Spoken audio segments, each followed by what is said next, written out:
Hi there, and welcome to this lecture about the peak of the Roman Empire. My name is Marcus Henriksson, and I'm a history teacher here in Sweden. In order to understand how the Romans could conquer such much land, we need to understand its army. It was the key to their success as an empire. Between the year 750 BC to 100 BC, they were some kind of mixed crowd. Soldiers were basically just called in when needed and then got a share to the spoils of war. But during the time 100 BC, Rome was attacked by two huge and gigantic Germanic tribes. The general Marius therefore decided to create a new professional paid Roman standing army. He also decided that all the Roman soldiers should carry short swords known as gladius and large shields. These were the perfect combination for close combat. Short swords are much easier to maneuver than large swords or axes. He also gave the Roman soldiers spears so that they could throw these at the enemy before the engagement, and he also changed their shoes to sandals. This made the Roman soldiers much faster and more flexible. He also changed the Roman battle formations to cohorts. And he made the eagle the symbol of the Roman army, which made the morale in the army higher and increased. He also gave every soldier a long but very effective military training. This made them much more disciplined than before. He also taught the soldiers to build fortresses. Each Roman soldier would both be good at fighting and building. Every Roman soldier would carry with them a bunch of spikes, both to create buildings, bridges and forts, but also to make into traps if needed. After Marius had changed the Roman army, he there and then crushed the Germanic tribes and was hailed as the savior of the Roman people. Hundreds of thousands of Germans lay dead in the fields of northern Italy. Those who didn't die in battle later committed suicide rather than to be sold as slaves. After Marius, we have another important person in Rome's history, and his name is Julius Caesar. Julius Caesar was a young man with a fine name, but he had and his family became very poor. Caesar therefore decided to join the Roman army and to climb its ladder. Caesar was involved in quite a few battles and became known for his courage and bravery. He was later captured by pirates and was insulted when they demanded such a small ransom for him. He said that they should increase this number. He also said that he would crucify them all when he got the opportunity to, and he later did. After that, he decided to begin his political career and was sent to Spain to rule as its governor, both as its judge and military leader. At the same time, in Rome, we have a famous gladiator known as Spartacus. He was trained to become a famous gladiator and did, but he didn't, however, like this situation, so therefore he started a rebellion and uprising. Since the gladiators were well trained in close combat, they could defeat even Roman armies and soldiers. More and more people joined Spartacus' rebellion, and they got closer and closer to Rome. But just like Hannibal, they lacked the war machines and siege machines in order to take the city, so therefore he continued to raid southern Italy. However, there were really many Romans that longed for fame and glory. Three of these were Pompey Magnus, already a great general in the Roman army, Gaius Crassus, Rome's richest man, and of course Julius Caesar himself. It was Crassus and Caesar who teamed up and finally managed to stop Spartacus and his army. And they succeeded in this matter because the pirates who were supposed to help Spartacus cross to Sicily betrayed him. All the gladiator slaves who weren't killed, about 10,000, were later crucified all the way back to Rome.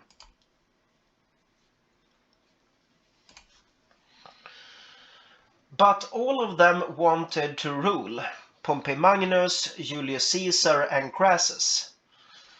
But they also learned and knew that in order for this to work, they need to collaborate in order to govern Rome.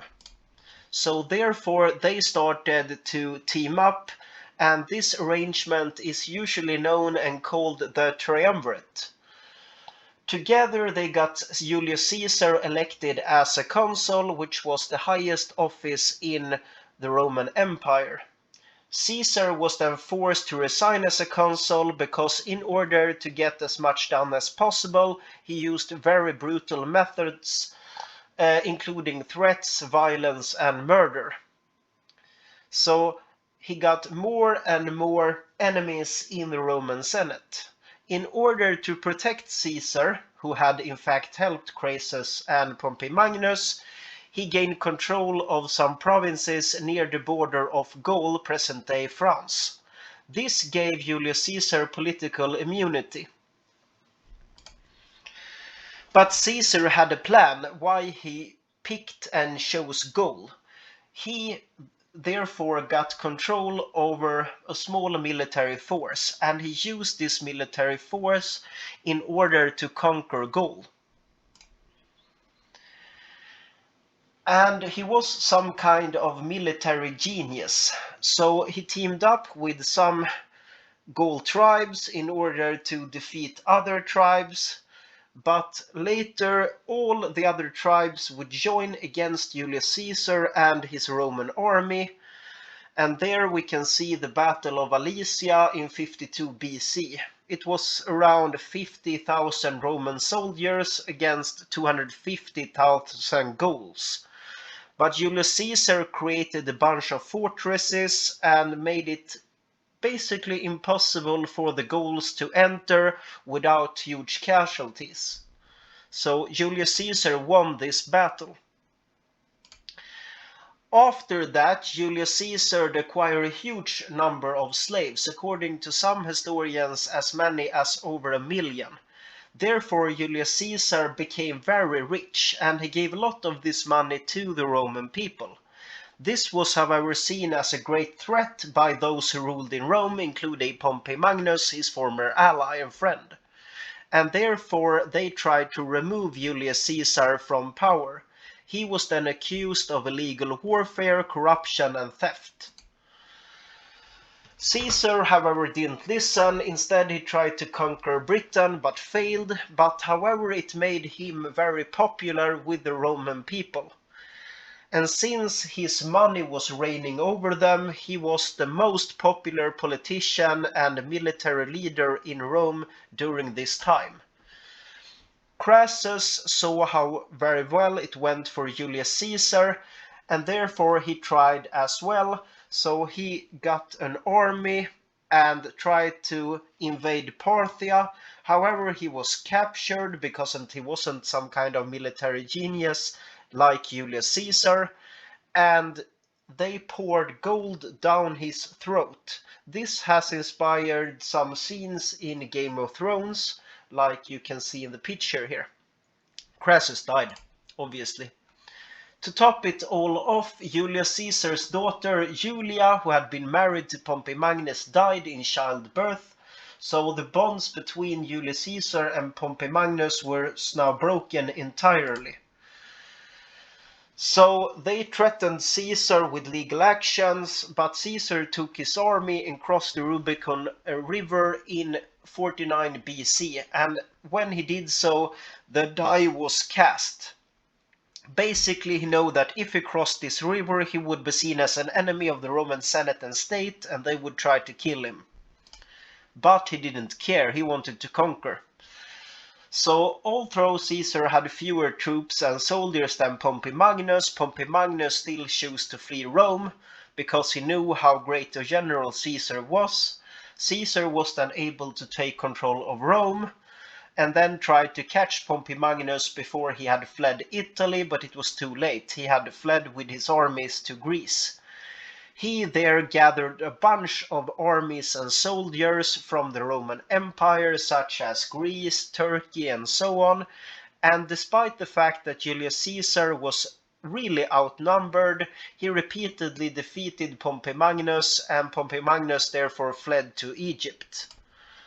When Pompey Magnus arrived in Egypt, he tried to get to support to continue the war against Julius Caesar, but the rulers of Egypt saw their opportunity and chance to get a better relationship with Caesar, and therefore they killed Pompey Magnus, cut off his head, and presented it on a plate to Julius Caesar when he got there. Caesar got, however, really upset and tried instead to take control of Egypt when he now had a chance and opportunity to. He therefore helped Cleopatra to gain power in Egypt in 48 to 47 BC. They did, in fact, get a son together who was called Caesarion, but he was never accepted as Caesar's legitimate heir. It is said that Cleopatra was supposed to be really beautiful. Historians today didn't really believe that she was as beautiful as many has portrayed her to be, but instead that she was really intelligent, and that was what Caesar was attracted to. Egypt was some kind of gold mine for the Roman Empire. The annual taxes from Egypt corresponded to about half the income of the total of the Roman Empire during this time, and about 1/3 of all wheat. Caesar then became even more popular in Rome. He therefore chose to become some kind of dictator, first for a period of 10 years, but then dictator for life when he knew that he had the people with him. This, however, upset a bunch of people in the Roman Senate, but he still got to keep them around and listened to them and took their advice from time to time and so on. He also created the new Roman calendar, and instead of follow the moon as before, it now followed the movements of the sun, and it is known as the Julian calendar, which we still use today. Caesar was really loved by the people. More and more people liked him, and the more people that liked him, the larger his ego grew and became. He decided that they should make a bunch of statues of him and worship him like some kind of god. But this, however, did the opposite in the Roman Senate. More and more senators saw Julius Caesar as a major threat. But Caesar was not as harsh as many people think. He ensured that the people was not taxed too heavily. He also gave a lot of the land to the people instead of the rich landowners. He also even tried to get Gauls and poor people known as the plebeians into the Roman Senate. This, however, upset a bunch of senators again. And he gave a bunch of free food to the people. He even gave them stuff like shavings for a holiday. And he wanted a new form of governance for Rome. He wanted what is known as a meritocracy. According to Caesar's way of reasoning, the most important thing was that his closest men should be as competent and knowledgeable as possible, not just have the right surname and be rich. Caesar also tried to make it possible for the poor to be elected as centurions, and this also upset a bunch of senators. Caesar also ensured that the Roman people would have religious freedom, and he abolished his bodyguards so that they couldn't be able to murder him. However, a bunch of senators took the opportunity in their own hands and eventually murdered Caesar on the floor of the Roman Senate, including his dear friend Brutus. And this happened in the year 44 BC. He was stabbed around 20 to 25 times and died. The senators believed that they would be hailed as heroes and saviors of Rome, but instead the people got really angry and upset and began to chase them out of the city. But we can now see a new power struggle on one hand, on one side with Gaius Octavius, the adoptive son by Julius Caesar, Lepidus and Marcus Antonius, Caesar's previous generals, which is also known as the Second Triumvirate. The other side was Brutus and a large part of Rome's nobility and senate. After a great military battle, Gaius Octavius stood as the victor. He also seized a large part of the money of the rich patricians and senators who had previously sided with the opponents. That way he could pay off the Roman army and his debts. Together with Mark Antony and Lepidus, they divided the Roman Empire into three parts: West, East, and Southern Rome. But Octavius and Mark Antony did both wanted to rule Rome themselves, therefore they went into a new power struggle, and the climax of that engagement was the Battle of Actium 31 BC. One of Mark Antony's generals gave the plans to Octavius, so Octavius won the battle. After that, Mark Antony, together with his new wife Cleopatra, committed suicide. He with a dagger and she with poison. After that, Gaius Octavius Caesar took over. He renamed himself as Augustus. And the word Augustus means the exalted one. And according to many historians, he is probably the best emperor that Rome ever had. He was a great military genius and tactician. He created a bunch of roads, which in fact created the saying, all roads lead to Rome. He also started the so-called Pax Romana, which is a period of roughly 200 years of relative peace. He also stabilized the borders and expanded the Roman Empire. He improved the infrastructure of the Roman Empire. He created a new tax system. He created a public police force, a new bodyguard system known as the Praetorians. The calendar was updated once more. Trade flourished, culture flourished, etc., etc. Unlike his predecessor Julius Caesar, he didn't upset the Roman Senate. Instead, he balanced the Senate, the military, and the people in a really good way. So during his time, we can see that the Roman citizens became more wealthy. Some of them even could buy stuff like Roman luxury items, such as fantastic wines, beautiful fabrics, perfume from Egypt, gold and silver and gemstone jewelry from other parts of the world, mosaic, and so on and so on.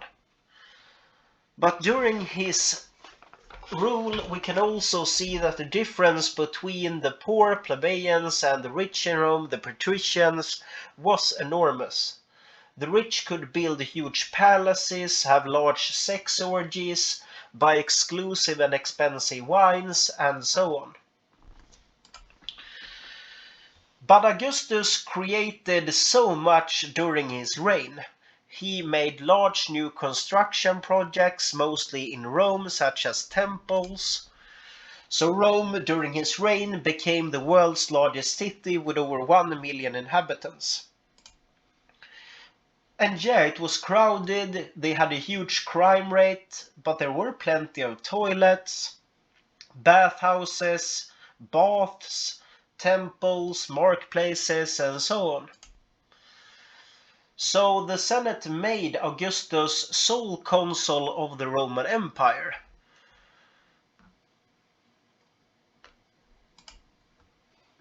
And yeah, like I mentioned before, he was a really skilled politician. According to basically all historians during this time, he was a really skilled politician and tactician.